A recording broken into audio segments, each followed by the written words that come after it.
Nii, vol 2 istutamine käib ja leidsin nüüd sellise variandi siit, mida ma tahtsin näidata. Siin on nüüd näha, et on siukene läikiv lima maas. See tähendab siis seda, et siin sees, siin on ka näha, et elab kindlasti mõni nälkes. Et nende pärast me eelkõige istutamegi ringi, sellepärast et nad tulevad tuppa mõnusasti selle sama mullaga siin ka.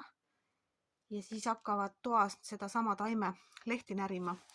Ja ronivad ka loomulikult teistesse pottidesse ja söövad seal ka.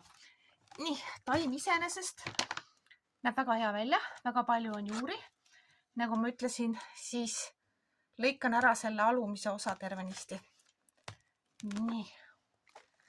Sellepärast, et poti alt tavaliselt need nälked sisse ronivad. Ühe käega on jälle raske teha. Kõigepealt alt. Siis hakkab muld juba ära tulema. Keerame. Nii. Ja siis küljed samamoodi. Nii, lõikame selle põhja päris ära. See on päris füüsiline töö. Nii, siis küljed. Lõikame nagu leiba. Oligi ise endale mugav nuga. Mul on siin päris mitu neid. Praegult on siuke hea sakiline. Nii, lõikame kõik küljed läbi. Nagu näha, siis on ka mõni võilill siia oma seemne ajanud. Nii, vaatame, mis puru see siin on. Praegu ei tundu, et on kellegi munad, aga väga selle moodi oli vähemalt. Nii. Vabalt võivad olla mingid nälkemunad, vabalt võivad olla mingisuguse lehetäi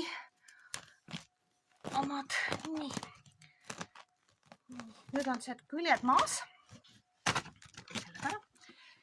Ja siis pealmine kiht. No, surume selle siia sisse, lihtsalt laseme kuni varreni. Nii, teiselt poolt ka. Nii. Op, sellest küljest ka. Päris siuksed võikad hääled. Nii, nüüd peaks katukene koputama. Vaatame korra, kas ta on ühtlaselt. Vot siit ei ole veel üldse lõigatud. Külgesid maha. Nii.